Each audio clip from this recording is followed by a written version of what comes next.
So friends, बिना किसी देरी के शुरू करते हैं आज की वीडियो और देखते हैं आज का अपना पहला सेंटेंस। सो फ्रेंड्स, यहाँ पर ये बोल रहा है कि क्या मीटिंग फिर से कैंसिल हो गई। अब इसे बोलने के दो तरीके हैं। एक तो नॉर्मल इंग्लिश में हम इस बात को कह सकते हैं, एक एडवांस्ड इंग्लिश में हम इस बात को बोल सकते हैं। तो आज की वीडियो में वैसा ही करेंगे।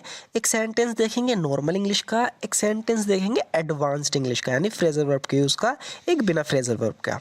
तो देखते हैं, यहाँ पर ही कह रहा है कि क्या मीटिंग फिर से कैंसिल हो गई है। इसे हम इंग्लिश में बोलेंगे has the meeting been cancelled again. यह है एक नॉर्मल तरीका बोलने का।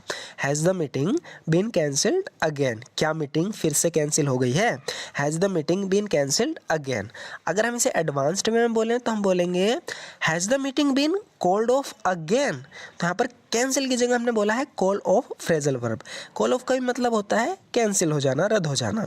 तो यहाँ पर ये कह रहा है कि has the meeting been called off again. क्या मीटिंग फिर से कॉल्ड ऑफ हो गई है, फिर से कैंसिल हो गई है, रद्द हो गई है। अभी हमने दो तरीके देखे। एक तो सिंपल है has the meeting been cancelled again, क्या मीटिंग फिर से कैंसिल हो गई।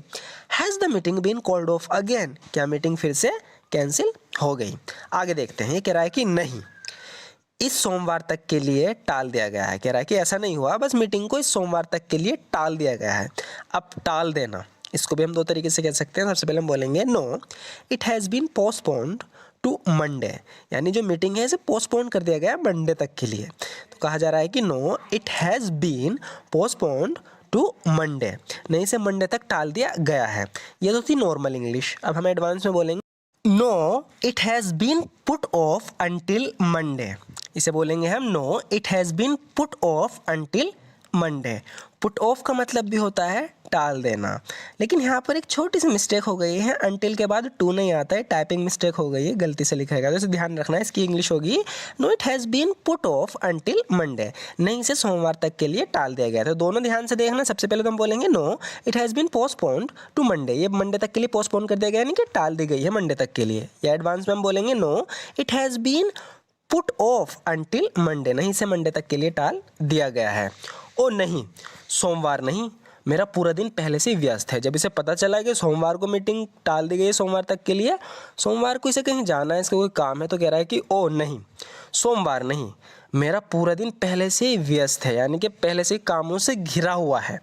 अब इसे भी हम दो तरीके से बोलेंगे। सबसे पहले हम कहेंगे oh no not Monday, my whole day is already occupied. No oh no not Monday, my whole day is already occupied. ओ नहीं, सोमवार नहीं, मेरा पूरा दिन पहले से ही घिरा हुआ है, व्यस्त है। अब इसे ऑक्यूपाइड की जगह हम एक फ्रेजल वर्ब का यूज़ करेंगे टेक अप। टेक अप, जैसे कि हम बोलेंगे oh no not Monday, my whole day is already taken up, यानी पहले से ही मेरा मंडे का जो दिन है ना पहले से ही घिरा हुआ है, मेरे पास टाइम नहीं है। Oh no not Monday, my whole day is already taken up.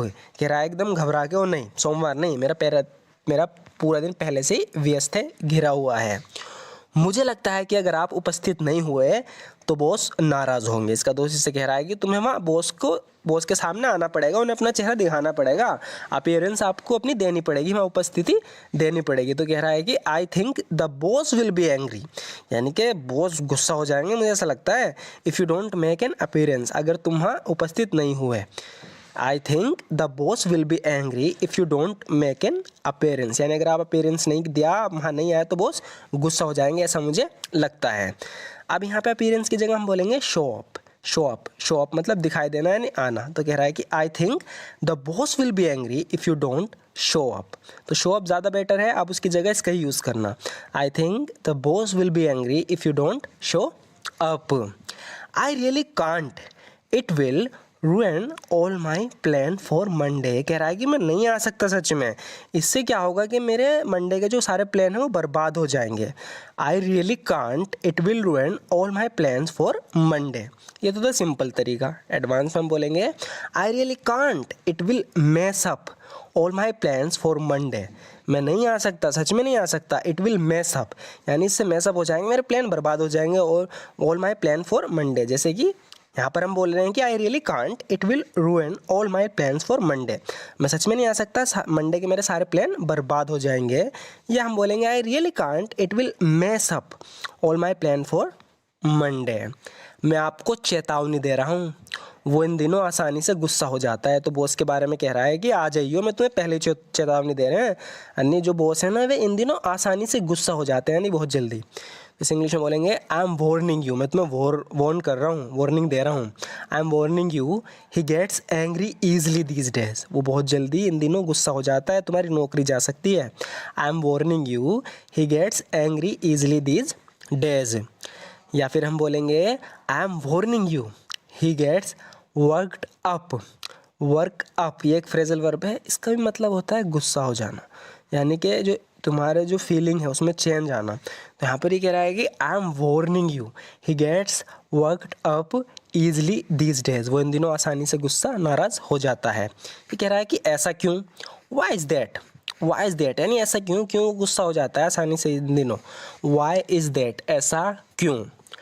मुझे लगता है इसका कंपनी को ख़रीदे जाने से लेना देना है। कह रहा है कि इस बात का मुझे ऐसा लगता है कि कंपनी के ख़रीदे जाने से लेना देना है, क्योंकि जो है कंपनी वो बिक्री है, उसे कोई और मालिक ख़रीद रहा है, तो इससे हमारा बॉस चिढ़ा हुआ है। तो बता रहा है कि I think it has to do with the company being bought, यानी जो कंपनी ख़रीदी जा रही है ना, मुझे लगता है इसका लेना देना उससे है।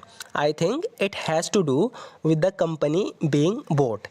या फिर हम बोलेंगे I think it has to do with the company being taken over, taken over यानी कोई और आके इस कंपनी का मालिक बनेगा, वो इसे टेक ओवर करेगा। तो यहाँ पर कह रहा है कि I think it has to do with the company being taken over, मुझे लगता है इसका कंपनी के खरीदे जाने से लेना देना है, इसी वजह से। नेक्स्ट देखते हैं फ्रेंड्स, अब कुछ सिंपल सेंटेंस देखते हैं। जैसे कि यहाँ पर ये कह रहा है कि मुझे इनमें से किसी पर भी भरोसा नहीं है। दो आदमी की बात चल रही है, ये कह रही है कि तुम किस पर भरोसा करते हो, तो ये कह रहा है कि I don't trust either one of them, यानी उनमें से मुझे किसी पर भी भरोसा नहीं है।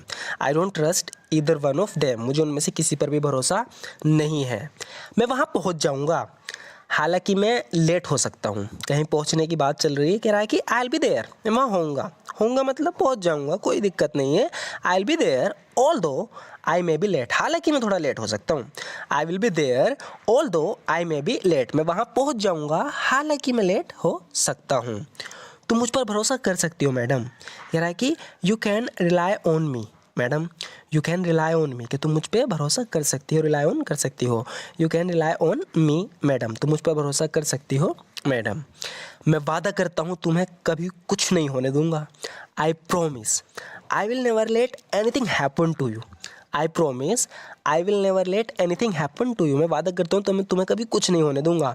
आई promise I will never let anything happen to you, मैं वादा करता हूँ तुम्हें कभी कुछ होने नहीं दूंगा। जो लास्ट के जो इस वीडियो के 3 से 4 सेंटेंस हैं वो हमने रिपीट किए हैं पुरानी वीडियो से, ताकि प्रैक्टिस भी होती रहे। वैसे आज की वीडियो में बस इतना ही। अगर आपको वीडियो अच्छी लगी तो लाइक ज़रूर कर देना। Thank you so much for watching this video friends.